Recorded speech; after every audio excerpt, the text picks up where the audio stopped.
wait till everybody's here. All right, cool. So reminders that we have. Chapter 12 homework is due on Wednesday. Any questions on homework? At this point, we'll start with those, and then we can jump into other reminders.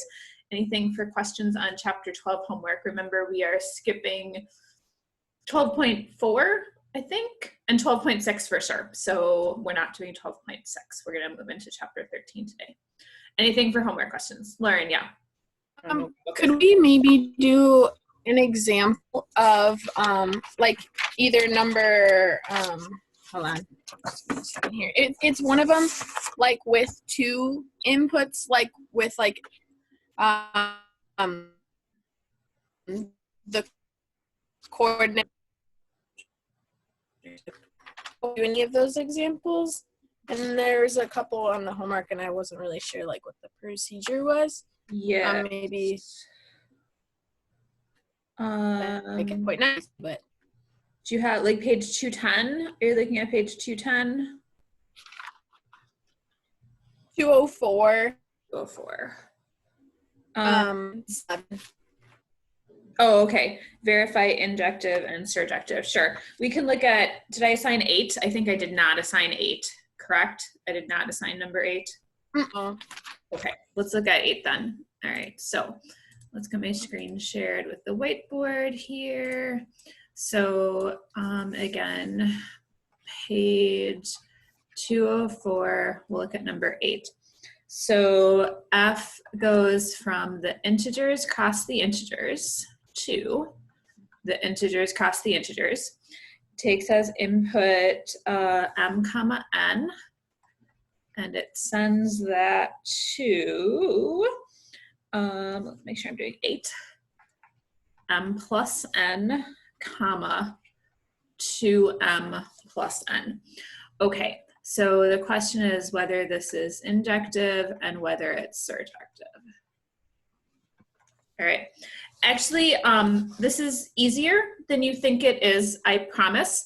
It's just thinking about this as 2 different functions instead of one, kind of, sort of.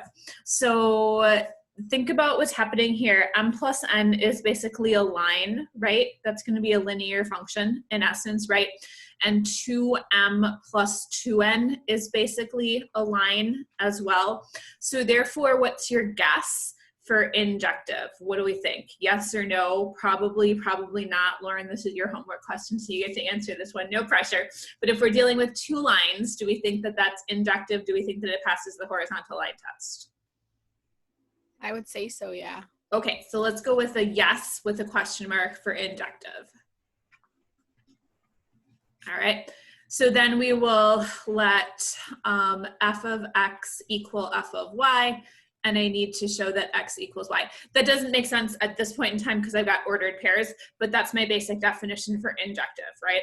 So another way of saying this would be let f of x1, x2 equal f of y1, y2. And then I need to show that the ordered pair x1, x2 equals the ordered pair y1, y2. Does that make a little bit more sense? My inputs are ordered pairs in this case, right? So I'm going to start with 2 outputs with ordered pairs equal to each other and show that the inputs are equal to each other. Making sense so far? Okay. All right. So that means that we know if those 2 are equal, that x1 plus x2 comma 2x1 plus x2, that's the left-hand side here. That's my f of x1, x2, right? It's the first part of the ordered pair plus the second part, and then 2 times the first part plus the second part. So first part plus the second part, 2 times the first part plus the second part. So that's my first one. And this is going to equal y1 plus y2, 2y1 plus y2. So that's the right-hand side here. First component plus the second component, 2 times the first component plus the second component. And then remember what we had when we talked about ordered pairs back in, I don't even know what chapter, sorry. Two ordered pairs are equal if their first components are equal and if their second components are equal. So that means we know that x1 plus x2 equals y1 plus y2, and 2x1 plus x2 equals 2y1 plus y2. So I got to have the first components being equal and the second components being equal. Making sense? First components being equal, second components being equal. Okay. This is two equations and a couple of unknowns. So you can do some solving, or you can try to come up with a counterexample. In this case, I don't know, we can play. We can see if we can come up with places where x1 plus x2 equals y1 plus y2, and 2x1 plus x2 equals 2y1 plus y2, but I don't have these equal to each other. So even though we've got a yes with a question mark, we can still break off and say no at this point in time if we want to. What do we think? Yes or no? Do we think we can come up with a solving of those equations, or can we come up with a counterexample? Anybody want to give me a guess, volunteer at this point in time? Any takers, any suggestions?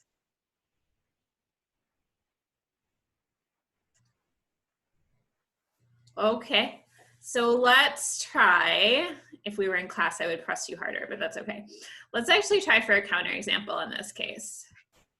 So how about if x1 equals 1, x2 equals 2, y1 equals 2, and y1 equals 1. Does that work? That does not. Failure. Hold on. Sorry. That's not a good counterexample. Sorry. It's early in the morning. It's Monday. That's not going to work. Hold, please. Do I have a counterexample? I feel like I should have a counterexample. 0, 1. I don't know. I'm going to need to think about this one a little bit more. See if you can have a counterexample or a proof. I'm not sure. Play a little bit with this one. See what happens. I need to think about it a little bit more. And I can email out an answer if you want, or you can come up with something as well. But we can see, do we have to have these equal to each other, or can we come up with a counterexample? I feel like you should be able to come up with a counterexample, but one is not coming immediately. So I'm going to let you play a little bit more.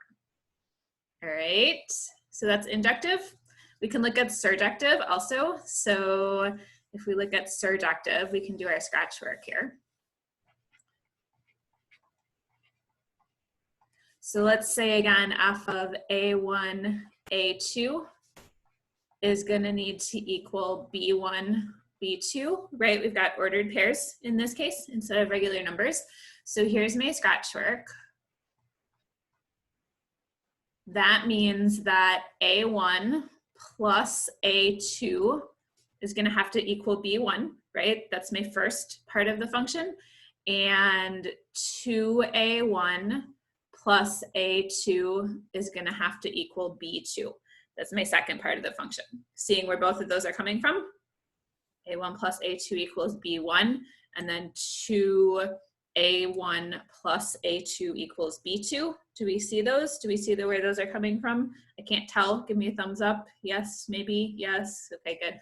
All right, so then we can do some solving, and we can solve for a1 and a2 and see if we have any problems. You won't in this case. I think you'll be okay. So you can solve, see if we have any problems, and then decide surjective or not. So you're just going to need to do a little bit more with the equations. I want you to keep playing with these a little bit as opposed to me writing out everything for you. So that's why I'm stopping at this point. Solve for A1 and A2 and then kind of do the same thing that we did before. Are we going to have any problems? Do we have any issues at this point in time? So that should at least get you started. Lauren, we can do email or another virtual office hours if you have further questions, but that should at least get you started on that one. Other questions? Anything else on homework? Other than the ordered pairs, are you feeling pretty good about the homework? It's going, it's not too bad. It looks mostly the same as what we've been doing in class. Good. Okay. All right, last call. Anything else for homework before we get into chapter 13? Okay, we're just doing 2 sections in chapter 13. That's it. That's all we're doing today and Wednesday. So 13.1 and 13.2. I love these sections. They are so much fun, and I like making you crabby. I'm going to make you crabby today, and it's going to be fun, and I am going to enjoy it. So section 13.1 is sets with equal cardinalities. Sets with equal cardinalities. We talked about cardinality a bunch, right? So let's remember that one. So the cardinality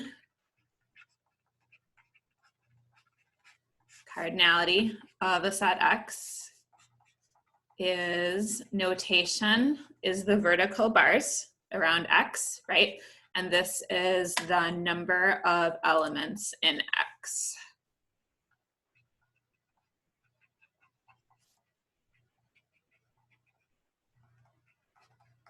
So that's the definition of cardinality, just the number of elements in a set. That's all it is. So X can have finite or infinite cardinality.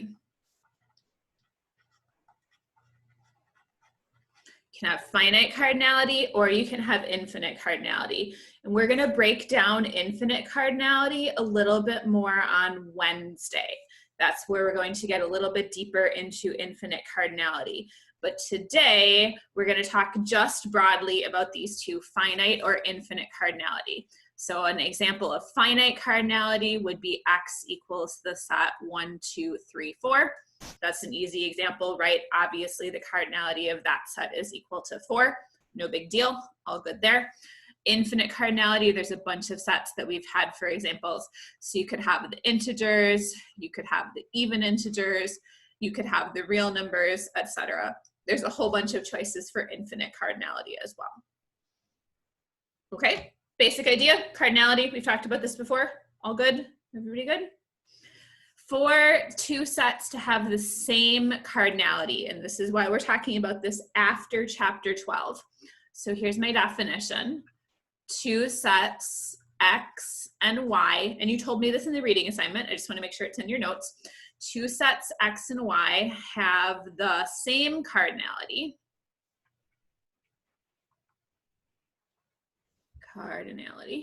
Sorry, cardinality is hard to spell. Same cardinality if there exists a bijection F going from X to Y. 2 sets X and Y have the same cardinality if there exists a bijection F going from X to Y. That's an existential quantifier. Yes, existential quantifier. So if I want to negate it, I need to turn this into a universal quantifier. So we would say 2 sets X and Y do not, if we want to do the negation, do not have the same cardinality. Do not have the same cardinality.